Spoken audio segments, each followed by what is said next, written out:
item number 2 on our SEC Country Live First and 10 list. And you mentioned before that I love preseason prediction season. I like it when it's, regular dudes and gals just doing it on the internet, or I especially love it when the betting public gets involved and they sort of put their money where their mouth is. Well, BetDSI came out with season win totals, projected win-loss totals for all the SEC teams. We'll do some of this today, some of this throughout the rest of the week. I want to start with Florida here because I thought the Florida number was very interesting.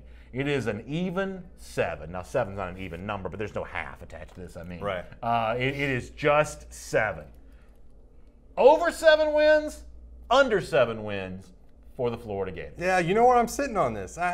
We've talked about, and it's not so much like I'm saying that Florida's going to run away with things or that they're going to beat people into the ground. Because I don't know if the depth is there really in the long run for Florida. I think they've got to really dodge some injury bullets, and I think they've got to find a way to bring Kyle Trask along. But it's like I've said all along, when you look at some of the pass rushers they have, when you look at the ability of the offensive line, when you look at what they could have at the top end of the receiving corps, I see no reason why they can't get to 8 wins. And we mentioned this part of the schedule the other day. They've got to win 2 of these 6. They've got to beat Tennessee, FSU, Georgia, South Carolina, LSU, or Mississippi State. 2 of those 6.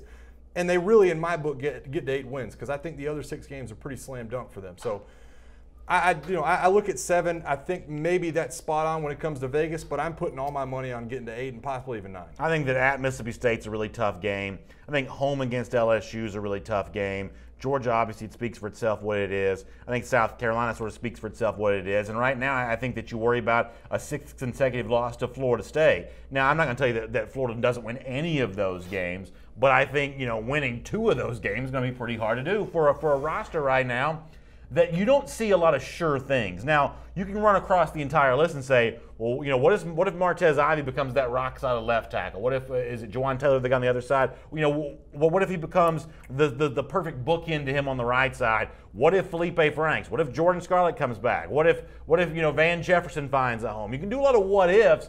But when you need that many dominoes to fall in the right direction in the sort of what-if category, they're not all going to break the same way. And right now, to get the 8 that I think Florida needs, you need every single one of those to break in the positive way, and that's just not likely to happen for any team, Florida included. Well, let me circle what I don't think are what-ifs for Florida right now. I don't think the wide receiver position – now, obviously, they've got to get Van Jefferson and the guy from Ohio State eligible, but even without them, I think they're still pretty strong at wide receiver.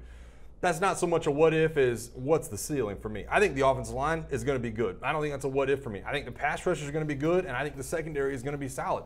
None of those are what-ifs. I also like what I've seen from the running back position back in the spring game this past weekend. So there are some what-ifs. Obviously the biggest what-if is going to be the quarterback position. What are you going to get out of that? But the top end of the roster to me says enough, and there's enough talent left over from some of the teams that Jim McElwain had when you talk about some of those pass rushers that are dominant in the SEC right now to where – listen, maybe you don't beat FSU, but Willie Taggart in year 1, this is a team that wasn't very good last year. Maybe you don't beat Georgia. Maybe South Carolina gives you a fit, but I'm not that high on LSU. I'm definitely not that high on Tennessee, and we don't even still know what Mississippi State is. So those games are winnable to me. Now, we talk about this all the time. Win the games you're supposed to and then try to win some of the ones you're not. That's exactly what Dan Mullen's doing. He's supposed to win at least 6 games this year, in my opinion. Can you win 2 more on top of that? I think that if they stay healthy, they can. All right.